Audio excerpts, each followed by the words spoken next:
Yep, it's recording. I So think it's recording.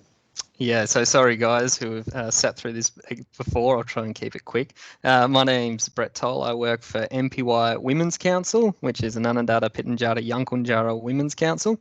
So we work in the tri-state region of Australia, SA and TWA, and represent the Ngaanyatjarra, Pitjantjatjara, Yankunytjatjara people. We started as a land rights organisation 40 years ago, and since then have turned into the largest human services provider in the region. We cover 350,000 square kilometres and provide services from domestic and family violence, intensive family support. We have social enterprises, aged and disability services. I'm within the youth service.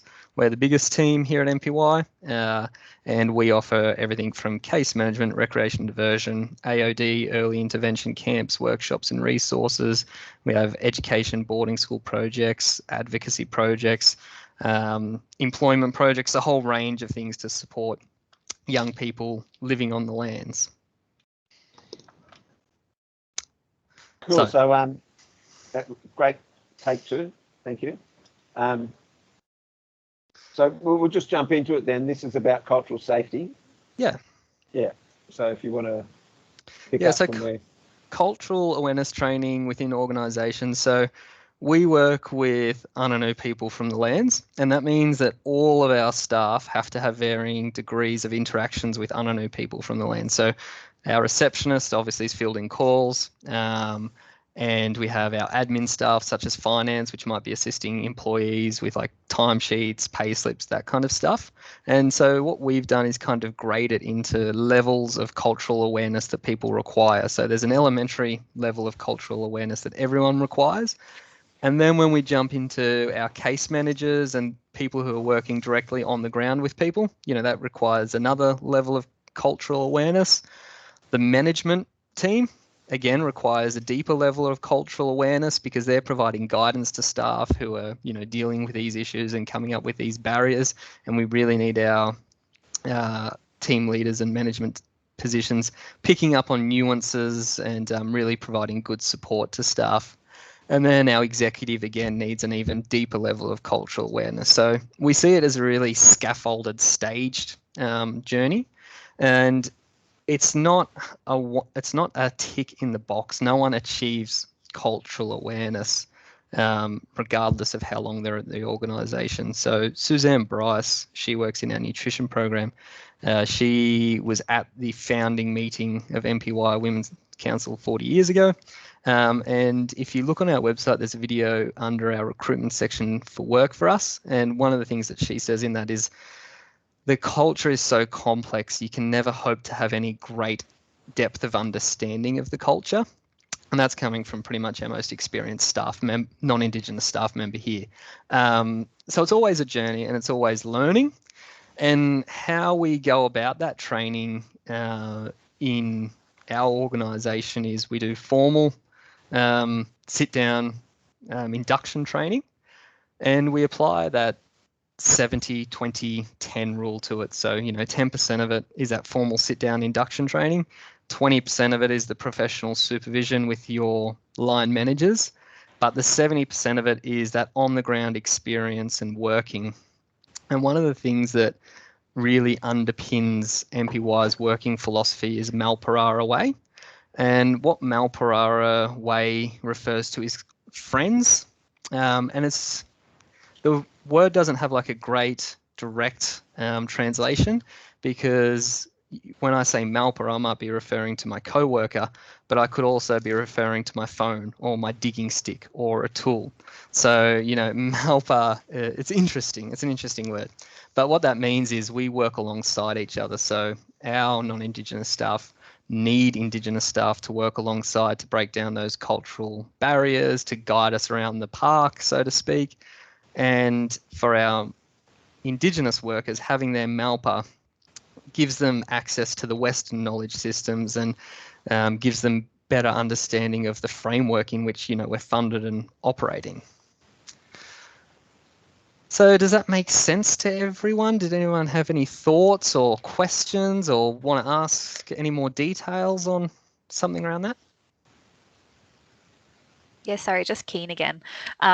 You'll be my favourite king because you're talking back to me. So thank you. This is my favourite subject. So, you know, I'll talk for days about it. So just again, when you were talking about how the Indigenous workers and the non-Indigenous workers use each other's skills to, obviously work together, you would say that like having both sets of people in this organisation really helps make it work? Yeah. Yeah. Yeah, so I did really good training with the Australian Indigenous Leadership Centre. They do a diversity in mentoring workshop, which I'd recommend anyone to get involved in, even if you're not working with Indigenous people. It's just a great workshop. And he opened the training with pictures from Kalkarinji when the freedom marches were underway. And one of the things he pointed out was it was Indigenous people alongside non-Indigenous people. And that's the way, it's been since these movements have started, and the way that the future will continue to roll is, people working together to bridge the gap and to share these knowledge systems and learn from each other. Our chairperson, Margaret Smith, she refers to Malparara Way as like the forming of a superhero. So, a non-Indigenous staff member can be really good by themselves, and so can an Indigenous staff member be really good by themselves. But when they put their two talents together, they become a real superhero and can achieve so much more together with the merging of that knowledge, which I quite like that analogy. Definitely. Yeah, no, it's really good. That this is Theo. Was that idea approached and formed with like concerns that it was going to be seen as like, oh, here we are, one side of the equation coming to you saying, oh, I have skills and resources that you would find valuable and let me help you? And was that awkward, or was it a real mutual sense of, no, we actually have resources that can genuinely benefit each other for the betterment of each other, and that was accepted or welcomed well? Yeah, I think the latter, Theo, and it's a really interesting question you raise, because when I first stepped into this assistant manager role with NPY, my manager and I and the CEO and directors at the time made a decision that we wanted all of our service delivery positions to be filled by Anangu people from the region. And we pushed really hard and we got a long way down that. But what we did is we burnt out a lot of people and left a lot of people with some pretty bad memories around that experience. And when we were reviewing it with our directors, what we really realised was we lost that Malparara way. NPY's foundation is Indigenous and non-Indigenous people working together. And when we pushed down this service delivery route being all Anangu identified positions, we lost sight of Malparara Way. That doesn't mean that our goal's still not to have all of our service delivery positions filled by Anangu staff, but it means that we have to think about how can we keep that integrity of Malparara Way so that support's there for everyone to be successful and it to be a really long-term thing. Cool. The other thing that I think I should mention too in this cultural awareness training is we have a very diverse team, a lot of people with varying backgrounds, and the cultural awareness applies right across the spectrum, and it can be really interesting because, to be frank, we get a lot of university qualified, middle to upper class people coming out straight out of university looking to make a difference and save the world and, have an impact. And their life story is very different to, say, our migrant workers from Africa or from other communities. So, for one of these people who, say, might have come out of being stereotypical Bondi, what they find, very confronting and terrifying compared to what our migrant workers have experienced, and that can create quite an interesting dynamic between workers as that clash happens too. So we have to look at culture, not just Indigenous to non-Indigenous, but we need to be aware of all cultural differences around and take that into account with, how different people might be perceiving different situations. And what their lived experience will be. I guess a key example would be for some of our workers, talking a suicidal person down from a situation is not a big deal. For others of our workers, this is a really big deal, and we need to really wrap around and respond to that worker. So yeah, we all come with our different backgrounds and our different stories, and yeah, it really plays out in this context.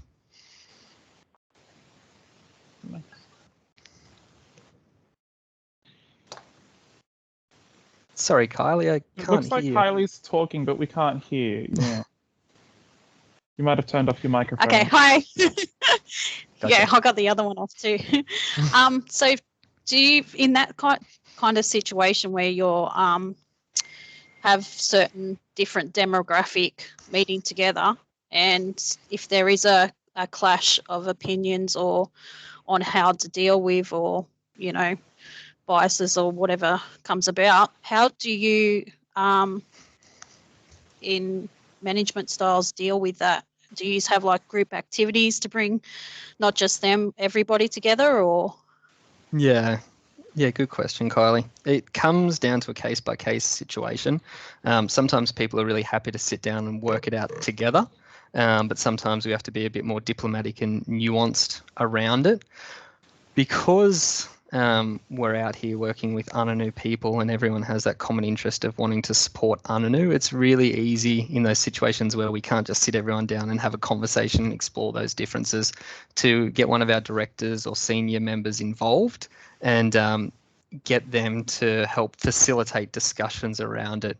So, you know, for instance, say we've got a staff member who is really thrown by attempted suicide, compared to another staff member who thinks it's no big deal and people should just get back to work because that's what we're here for. You know, then bringing one of our directors in to sit down and, you know, work with that staff member who might be really thrown by the situation and talk through their understanding of the situation and the importance that the directors see in our workers and how they can support the workers to remain strong in community and get them, you know, back to where they need to be. Works a lot more effective than someone coming in and being like, well, just get over it, get back to work, young people need you, it's not about you. So yeah, if we can't sit people down to work through the differences and have those conversations, then we really lean on our directors and tie it back to our mission.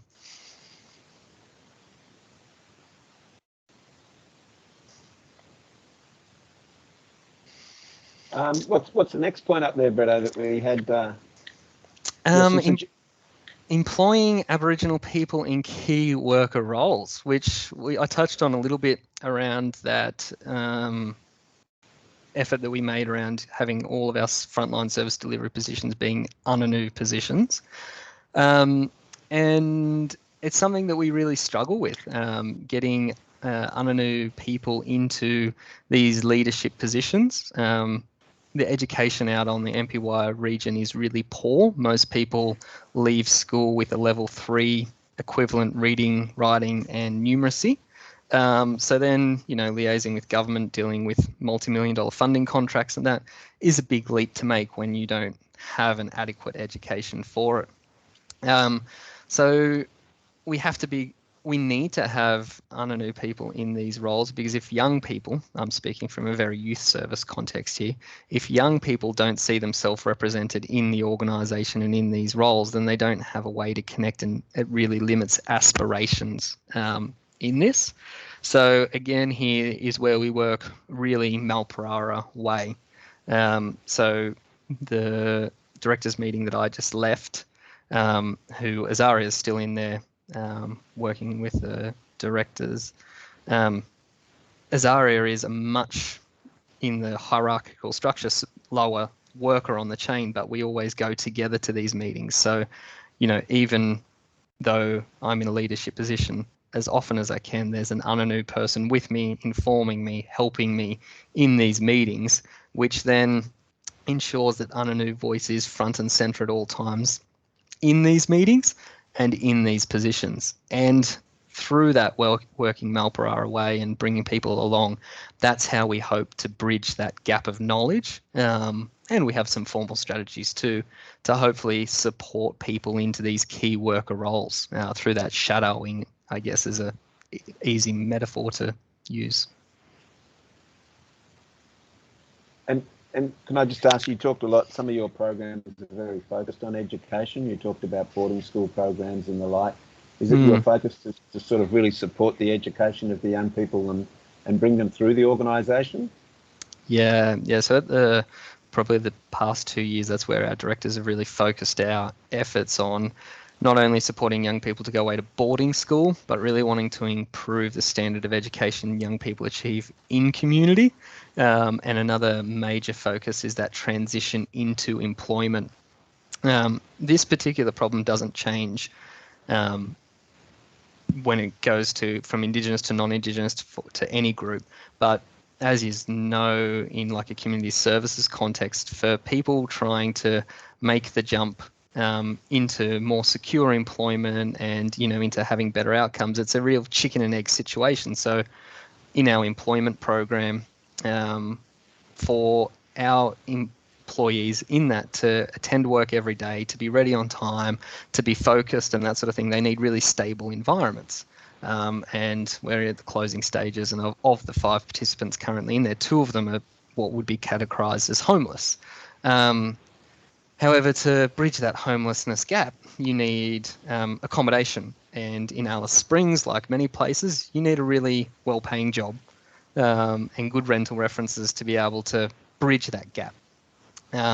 So yeah, NPY, we're trying to work on ways to really help support young people through that transition to get them into that secure accommodation and deal with those other factors that really impinge on people's ability to maintain and sustain employment in a long-term way, which again comes back to employing Aboriginal people in key worker roles. We need to make them have people that they can relate to in those roles to see that they can make it there too.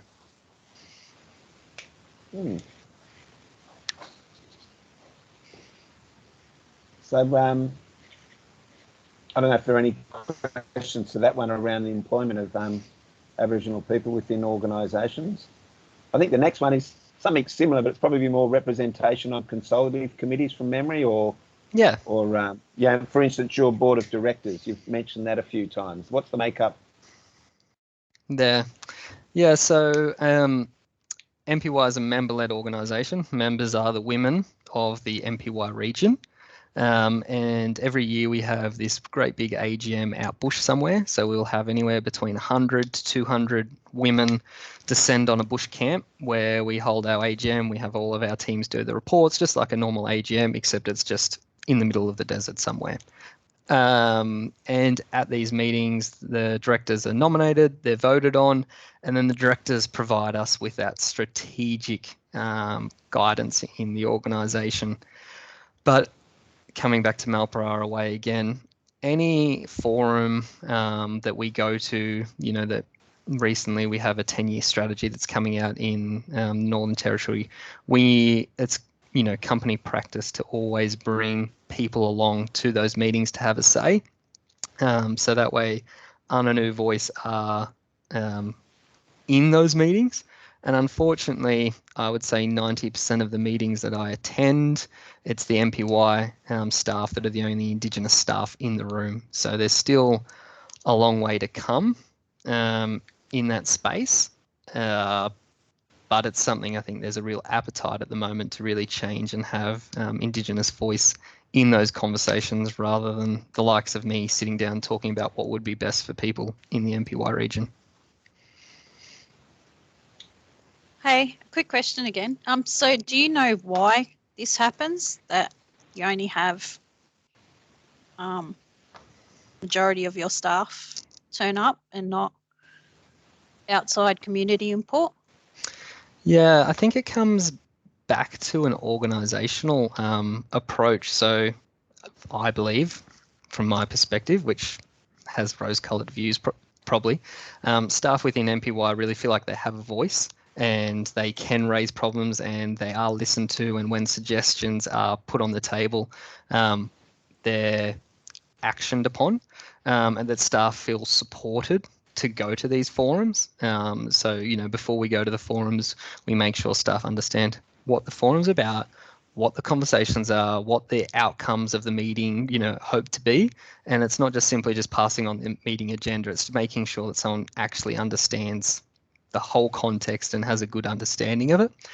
And then also supporting people through that journey to those meetings. So I'm not just going to get a new staff member and sit them down with me at a 10-year generational plan meeting.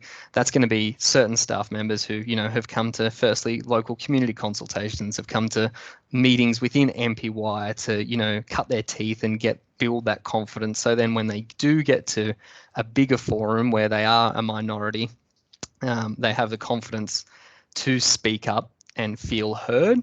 So it's not just a simple matter of tomorrow an organisation can say, hey, you come with me, we're going to this meeting. It has to be a longer approach to the outcome. Otherwise, the person who goes is probably going to feel like they have no idea what's going on, feel silly for even attending, and sit there just waiting for the meeting to end and wanting to run away, which I've felt that way in meetings many times myself.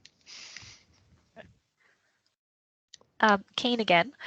Just you mentioned that it's important for young people to see themselves in these roles within the company, and it's been operating for, you said, about 40 years.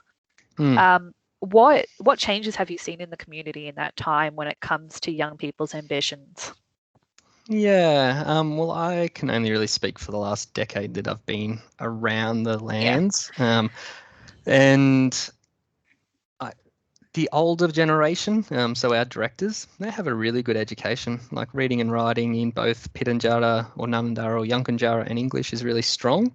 The current generation coming through has a really appalling LLNN, which really makes it hard. So our directors, they were fully qualified teachers working in local schools, and we're just not seeing that same outcome anymore. So it's definitely deteriorated from, say, where things were potentially 30 years ago. But recently, there seems to be a real improvement in things. So bilingual education is really back on the table. Young people are starting, from the surveys that we run and from the groups that we run, are starting to change their tune from just wanting to be the local garbage truck driver to wanting to be the teacher, to wanting to go and fulfill positions that can only be fulfilled in town. And so their aspirations have started to change. And I think that's through that slow process of seeing other young people being successful and doing really cool things. So there's a young guy, Zipian Fielding, who was part of the Indigenous Marathon project. He raised money in his local community to build a gym. There's Zachariah Fielding, who, he's a musician, he has electric fields. There's also another young fellow whose name escapes me, who's the first doctor to come out of the NPY region. So there's starting to be a bit of a groundswell of young people who are starting to, go back to what their grandparents were doing. And that's had a really positive impact on people's expectations of themselves and of community, which is really great. And do you think because there was, it was initially started by people who were educators, the reason why there's been that sort of like 30-year gap is because like they were coming from a place of education and they were trying to communicate with people who were uneducated? Yeah, it's really hard to pinpoint, exactly where things broke down, but there's been a lot of policy changes which has undermined different structures that have been effective at different times in community, which has probably led to a lot of disempowerment around things. There's also the increased alcohol and other substances which then feed into all of this trauma that already exists in community and creates this, self-fulfilling cycle, which is hard to break. And fortunately, petrol sniffing was a major thing on the lands which really affected people for a long time, and now we seem to be on top of that. So it feels like that cycle's now starting to be broken. But yeah, there was a time where there was a lot of things going on for people. Racism and discrimination is massive, so it still happens today. If I send one of our non-Indigenous staff down to Bunnings, I never get a phone call asking me to verify that they're employed by us. As soon as I send an Indigenous person to Bunnings or to a hotel, my phone's ringing to verify. There's countless interactions daily that our staff go through which just happen to them because of their skin colour, that our non-Indigenous staff don't have to put up with. And I guess that that takes a real level of resilience to push through that and not be defeated by those constant, barriers that people face. And I guess like continuing on that, with like we see progress in communities, we usually think of it as being linear. Like once something like this starts, it's just progress from that point onwards. I guess we're not used to the idea that there might be backsliding or like, new problems that arise. How does the company sort of like continue on their ambitions or adjust to these new problems that they face that come into the community? Yeah, no, that's a really good question, Keenan. One of the things that's really changed the lands recently is mobile coverage. It's only been within the last 5 years that I guess every community has now got mobile coverage, and that's only 6 months ago kind of our last community came online.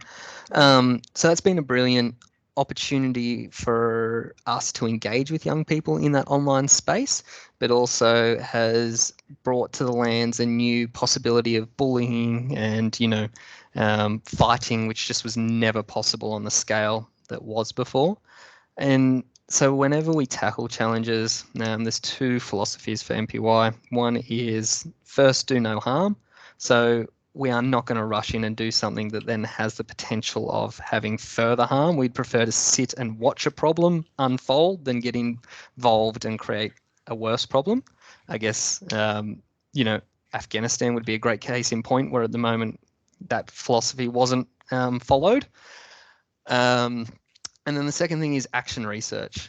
So what we do is we go out, we have an idea which comes from, working with our Ananu staff, our directors. We go out and try it. We see what worked. We see what didn't work. We try again. And we do those really small learnings to try and scale up solutions to these problems. Awesome. Any other questions?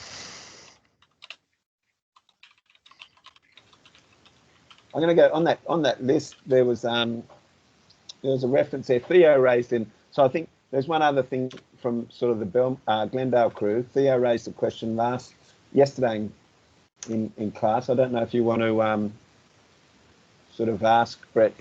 Oh, that one. For a second, I was like, what? Yes, no. So part of this is we're talking about like cultural safety plans and ideas for promoting cultural safety in workplaces. And it occurred to me that I've never actually seen anywhere like a written, displayed acknowledgement of country. I know that some people have them in like private settings, and that's really cool, but I've never actually seen one in like any kind of official setting. And I was like, is that just because it doesn't exist because like people haven't thought to take it there, or is it because the strength of acknowledgement of country comes from like the words that it's spoken with, or what? Why do we never see that, a written acknowledgement of country? Yeah, we could be probably one of the worst people to ask around that, given that we're led and directed by local Indigenous people, and that's the forefront. Even like at our directors' meetings, we don't do an acknowledgement of country because the TOs are there in the room participating in the meeting, so it's just not something that they're interested in doing. So for us out here, in an NPY setting, there's the acknowledgement of country is not a thing.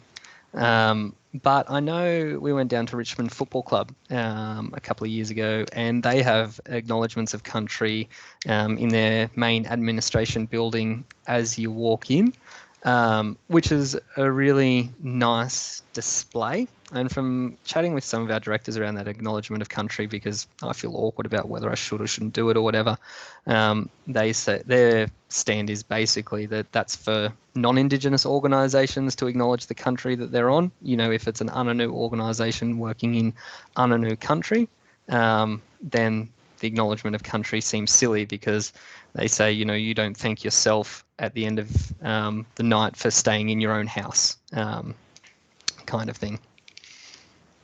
So yeah, sorry I couldn't be more of help on that particular question, Theo. No, you're right. That's at least still insightful in terms of that, acknowledging that if you're already in a space which is predominantly Indigenous, then there isn't like a need to do the acknowledgement to country, because it's like, look at us, we're here.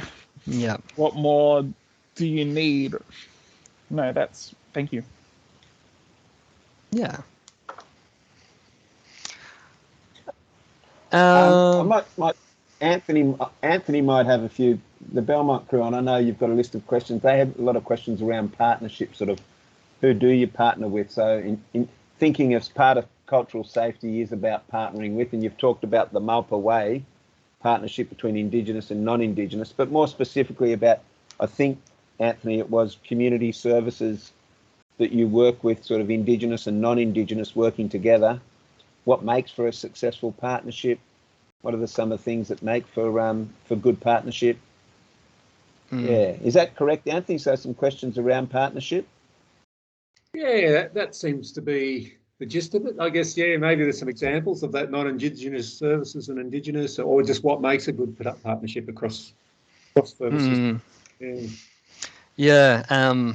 So we partner with a lot of agencies, and for us, we have some very high maintenance partners and some very low maintenance partners. So Lululemon, they're a women's activewear company.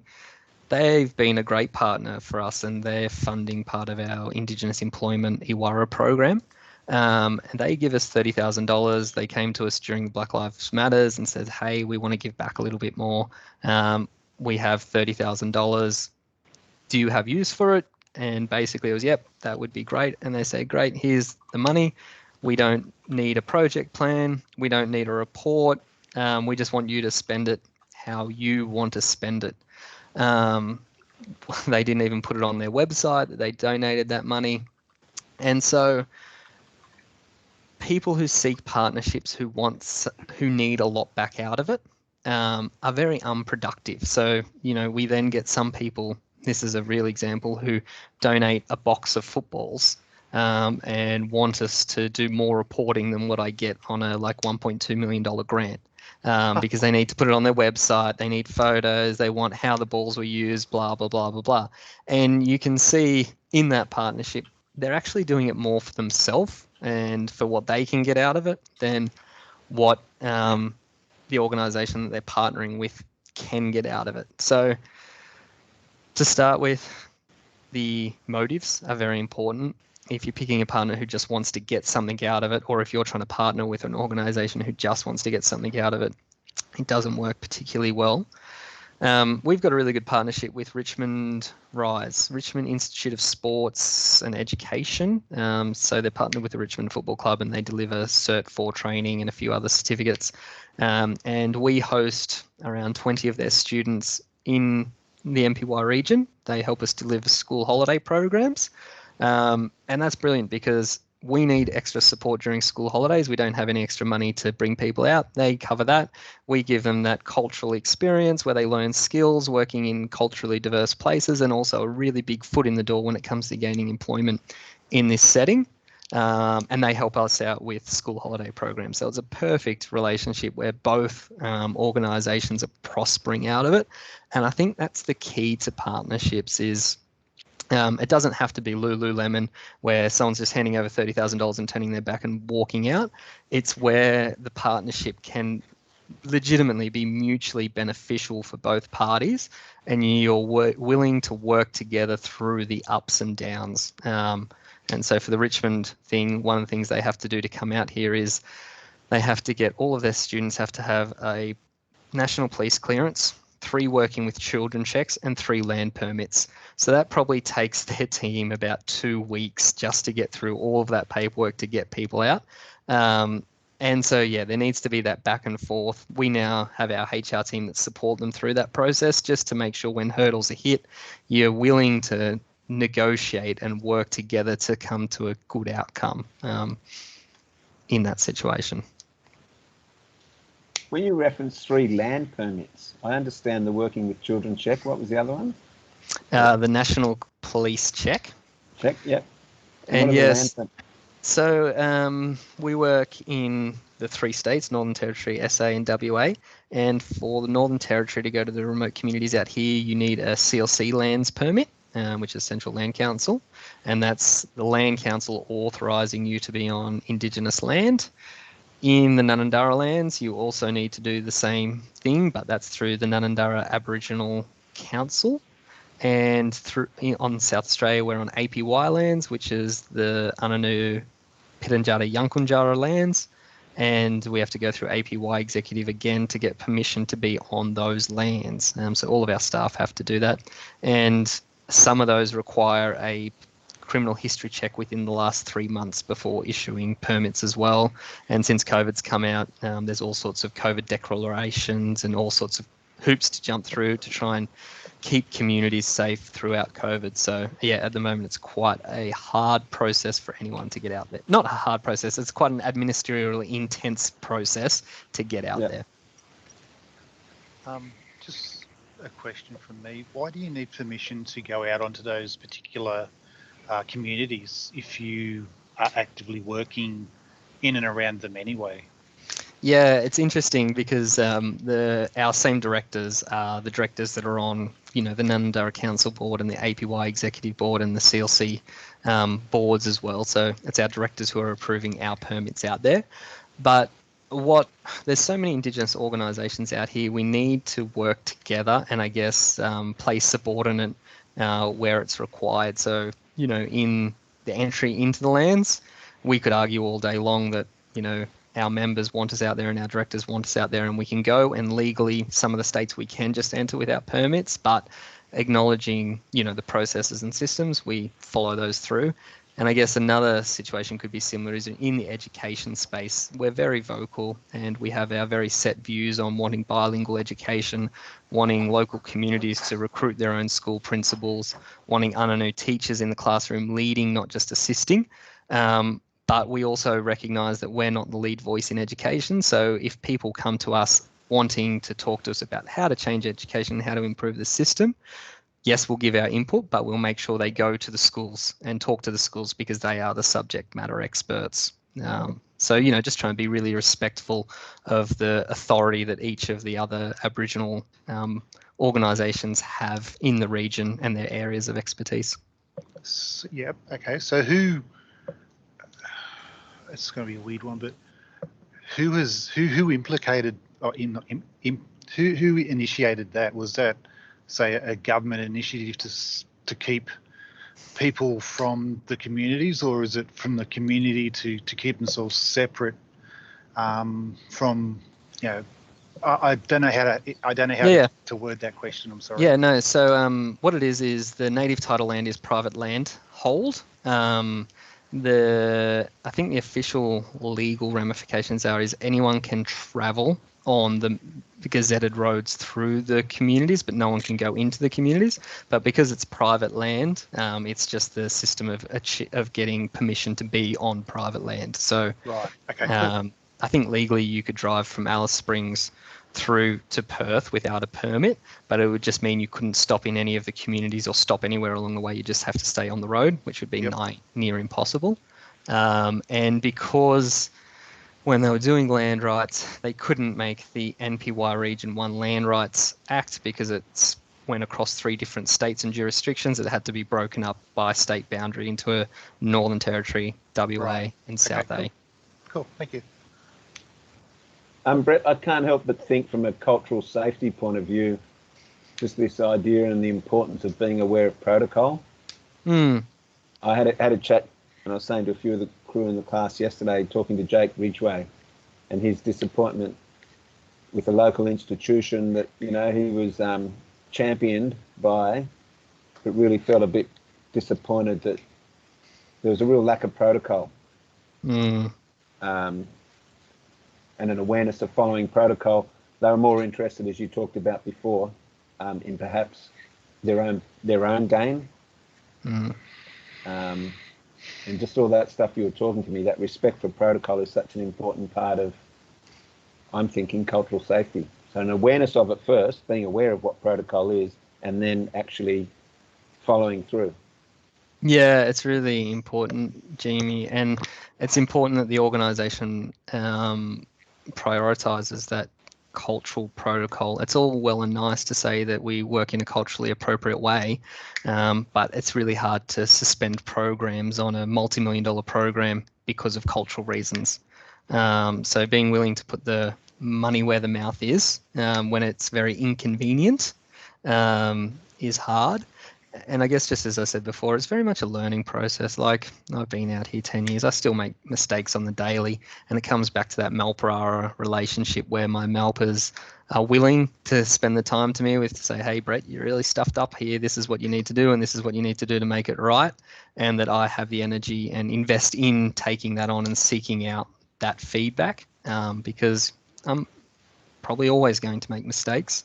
But yeah, just having that healthy relationship where those mistakes can be raised, and the avoidable mistakes just should be avoided. A simple, using Jake Ridgway example, talking to Jake about, hey, can you come along to this meeting? Is there anything that we need to do to welcome you, or to, make sure everything's right? Opening up that space, and so that way people feel comfortable to give suggestions and feedback. Mm-hmm. Anthony, there's just a couple more questions left. I know one of them was based, Brett, if you've got them in front of you, around communication. I think one of the questions from Belmont related to... yes. That was the second last one. I think it was about remote communities, particularly communication strategies that might work, I suppose, in that. Yeah. It's really... I'm not going to say that because that's my standard response. It's really interesting. So for us, communication, there's some basics out here. People don't like eye contact. People generally are looking in another direction. Like when I was just in the directors meeting, everyone's head down, colouring in. People are listening, but the communication and listening doesn't look like how we expect listening to look like. So being aware of that. But then, how to get input from people is really interesting and isn't easy. We know that to get valuable input from people, we need it to be in people's first language, because if you're struggling to communicate a complex thought, or something that you're trying to work out in your own head, trying to work that out in a foreign language and communicate that is just a major barrier. So again, in the directors meeting, it's all done in local language and then translated back out to us in English once the decisions have been made and the theories have been thrashed out, so that way we can get an understanding of what's going on.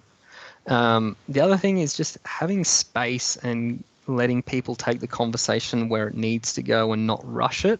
This is probably a poor example, but it's the one that springs to mind.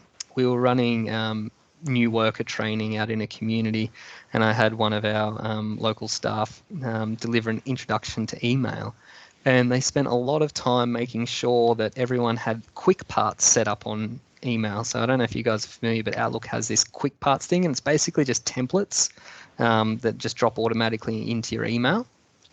And this setting up quick parts thing went on for an hour, and everyone was loving it. And I'm like, this is really bizarre. Why are we still on quick parts? But, I let it go. And then at the end of the training, I said to the guy who was delivering, I'm like, Peter, what's the go with the love of quick parts? And he's like, well, people can't read and write. So if I can set up all these quick parts, it means they only have to just fill in their name and the relevant stuff, and makes the whole reading and writing thing go away. So, giving that space, not feeling like you need to control the conversation or control where something's going, then leads to some really interesting insights and really meaningful outcomes. That's interesting.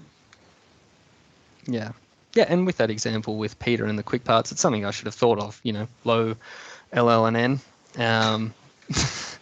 That's our employment team. They've obviously learned Office protocol. Low LL and N, setting up emails. I should have been on top of it, but local people know best, know the solutions they need.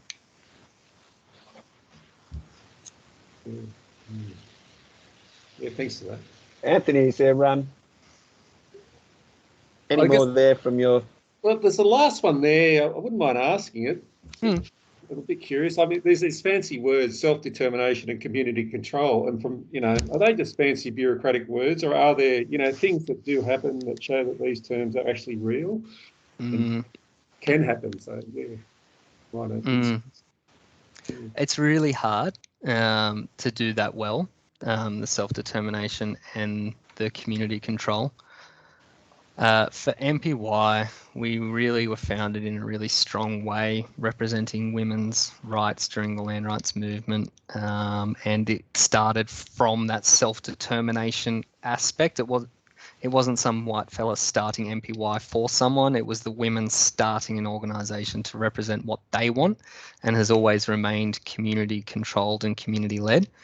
Self-determination or community controlled in the government coming in and saying we need an intensive family support program run in Tillagary, set up an Indigenous organisation to run this program.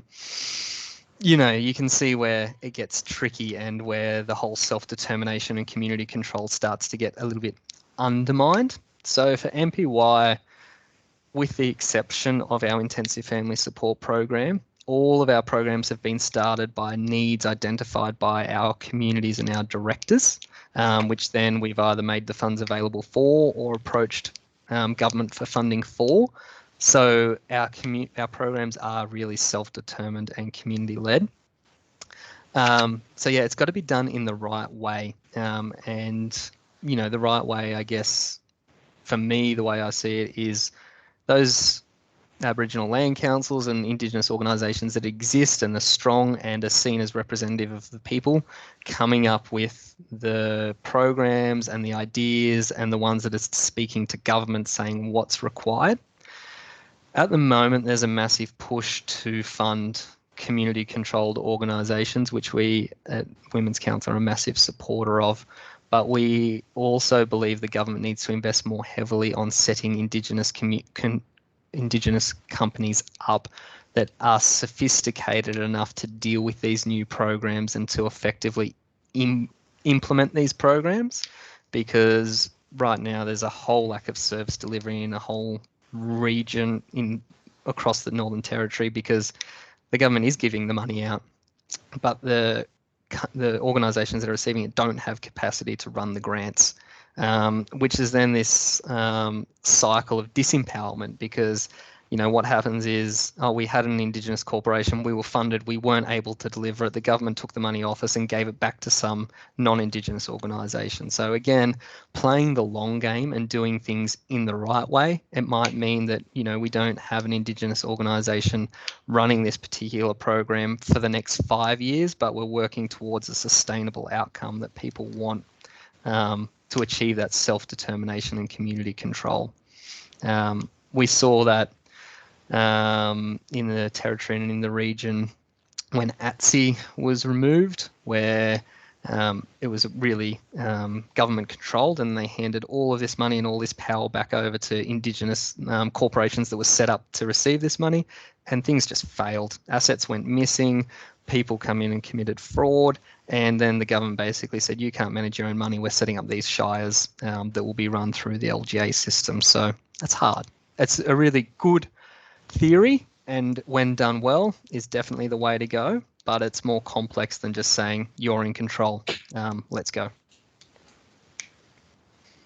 So it's very much about building capacity first. Yeah. Yeah. I've been in positions where I've failed, where I didn't have the capacity and fell into leadership positions and did a really bad job, and it's no different to that. I didn't have capacity, it wasn't built, and I failed. So it's no different to any other kind of Indigenous or non-Indigenous venture. Capacity needs to be there before money's rolled over. Yeah. Well, I reckon we've done a good job of exhausting you. I don't know if Azaria is still there, or who knows where she is. Who knows where. I saw you. I've seen you flick out on Facebook a little bit lately. Opportunities to come out here to work as a youth worker. Yes, we're getting a little bit desperate. No one from the east wants to come over because they're scared of not being able to get home. So we've got one vacancy, which I'd consider now nearly long-term. It's been vacant for 3 months. And we've got a couple coming up, which I'm getting nervous about them going a similar way. So very keen to see people come out this way. You still got 1 day left on the educational advocacy project. Heaps of time for someone to get out there, surely. Yes, and I think And there'll what are the be requirements for the position? Let me tell you. I'm on the website having a look. Can we do a job interview now? Yeah, I've got nothing. Sorry.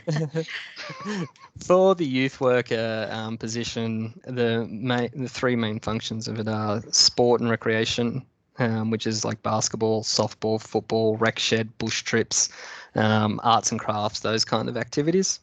Case management, and that's helping young people with everything from child protection, criminal justice, to assisting young people to get employment, driver's licenses and those kinds of things. So it can be aspirational and not so aspirational. And then it's the mentoring and that multi-hour way of working to really upskill local staff to be as good as they can in their roles and achieve what they're hoping to achieve. We don't find anyone, rarely, who has case management experience, who has sport and recreation experience, who has mentoring experience, and has worked and lived in remote communities. So what we're looking for is a cross-section of those skills that we can see, and then an ability to be trained in whatever the other deficits may be. When we do find people who have all those skills and look amazing on paper, they normally turn out to be raging lunatics, and that's why they haven't got a job currently. Fair. So really, the criteria is to be prepared to go out there and give it a go, and actually come across as a person who is genuinely wanting to be out there. Yep, and little things too, like we're looking for sport and recreation. That doesn't mean you have to have had a sport and recreation officer position. Like, have you coached a local netball team? Have you been involved in sports yourself? You might have been able to work with Indigenous people, but can you show diverse backgrounds of people that you've worked with? And there also has to be a commitment to young people and youth throughout this focus. Like if we've had someone who's just been working in the disability sector and then sees this nice job that pays $75,000 a year, free housing, free internet, free phone, free electricity, free water, and they're just jumping at the, kind of package that's shown, we're very skeptical. But, if someone has a demonstrable link to being passionate about working with young people, that's probably one of the most important things. And if there is I own 2 young people, so it's got to be some sort of passion. Yes, definitely. Sorry. Yeah, and you should have heard what he said he was going to do to them the other day. You got it wrong, Scott. They own you. I've got a child. I know what it's like.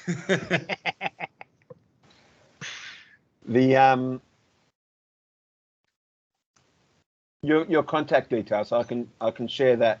Yeah, definitely. And yeah, if anyone's interested, please reach out. It mightn't be something that you're ready for straight away, but if it's something that you're keen to do, I managed to get out here as a 19-year-old from Tillagary, so where there's a will, there's a way. And yeah, we can have a chat about the best way to try and achieve, a goal like that. Awesome. Too hot for me. Sorry.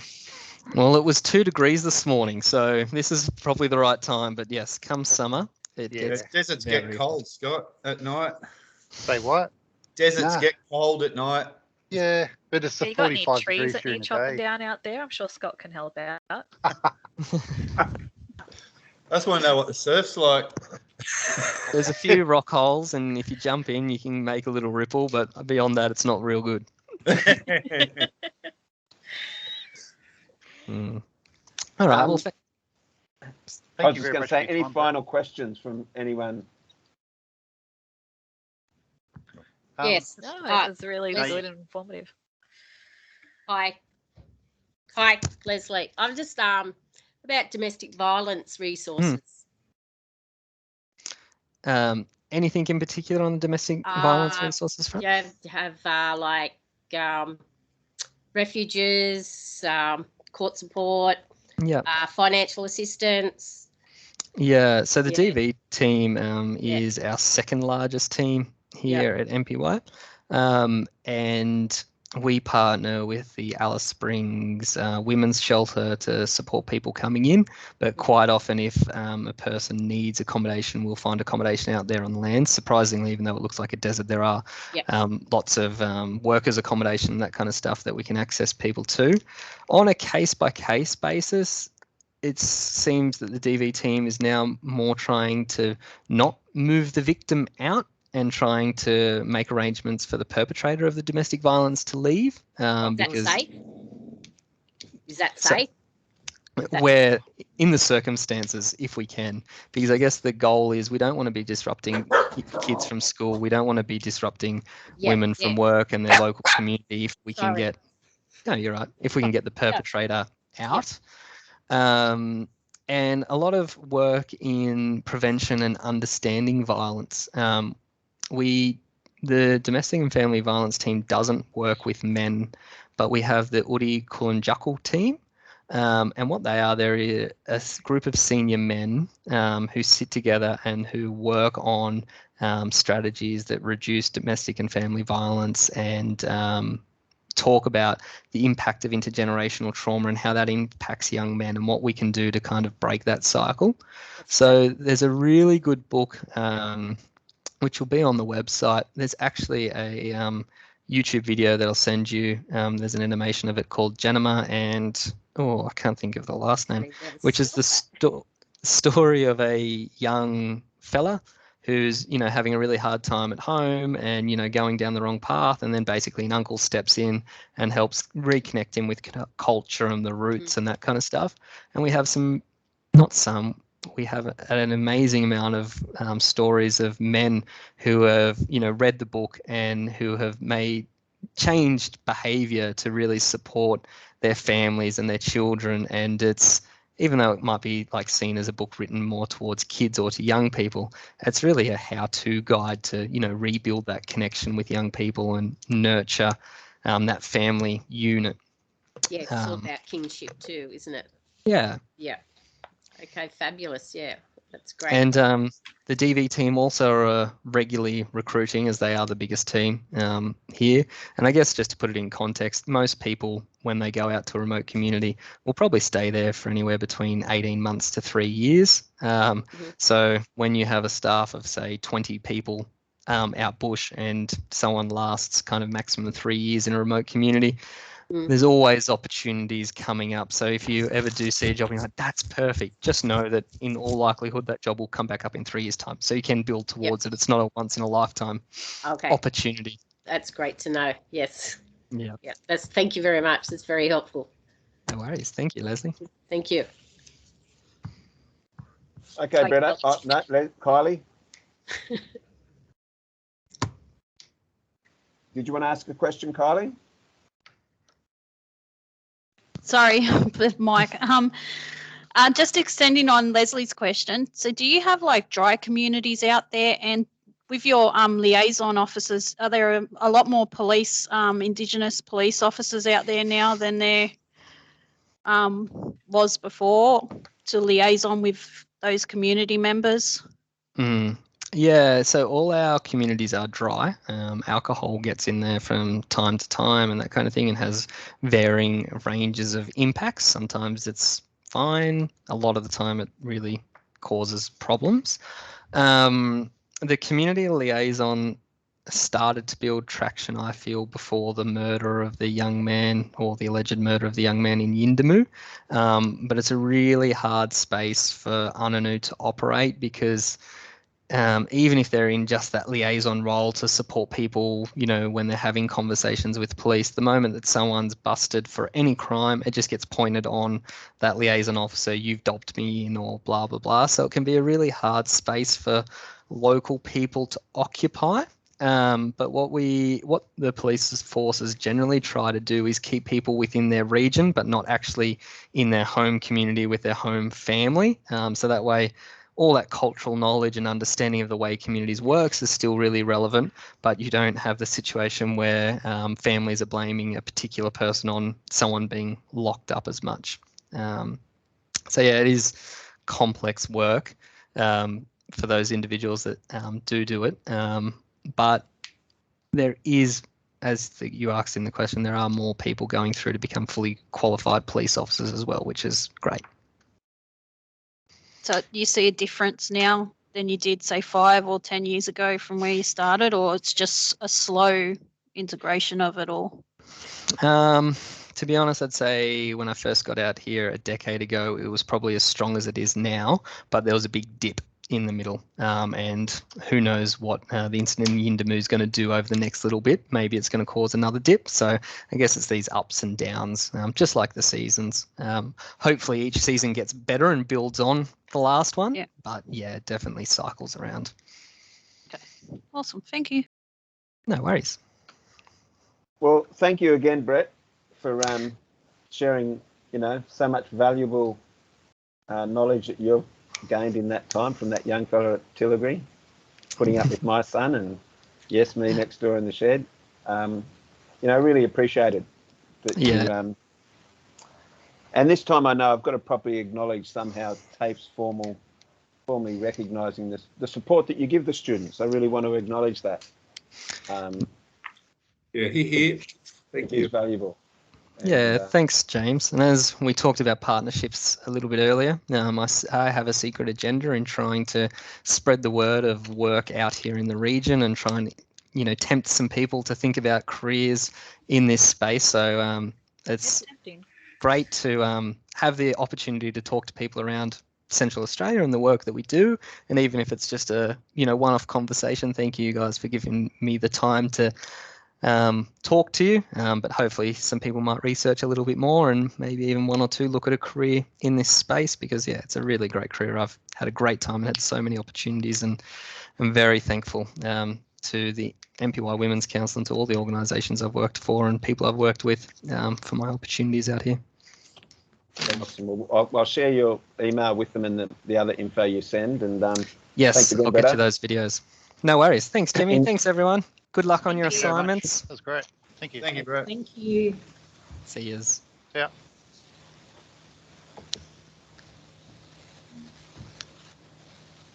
That was really good. Yeah. No. Brett's Okay, who's moving to out it's too to hot. Alice Springs? Told you, too hot. I'll go if you go, Theo.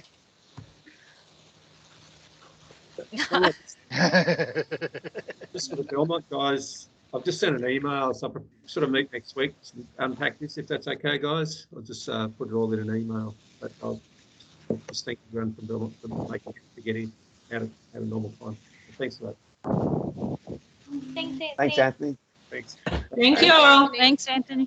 So, Thanks for just joining check us, my email. Belmont. Sorry. I said thanks And for I'll joining give us, Belmont. See you. Anthony, if I get a few more people into chat next week, I'll send you the link. Yeah, thanks for that. Appreciate it. People want to join. Yeah, thank you. Appreciate all that. All your efforts. Thanks, Jim. And I'll say goodbye too, and we'll catch up next week. For the Glendale crew, the work health and safety on the Tuesday afternoon. I'm doing a few more of the presentations next week. I'll give you a bit of a heads up because in terms of the content, I think what we'll do is we'll just go through the knowledge assessment a bit more. And, or if you've got any particular piece of assessment work in that WHS space that you're unsure of, just please send me an email. And I'll try and tailor next Tuesday afternoon just around looking at assessment stuff. But other than that, I'll flick you through the stuff from Brett, and thanks for hanging around. Sorry for, long afternoon, but thank you for sticking around. No, it's all good. Thanks for lining that up, Jim. No worries. Quite informative. See you next week. Okay, see you next week. Bye, Bye. everyone. Thank you. See you guys. Bye. Have fun. Happy assessments. Bye.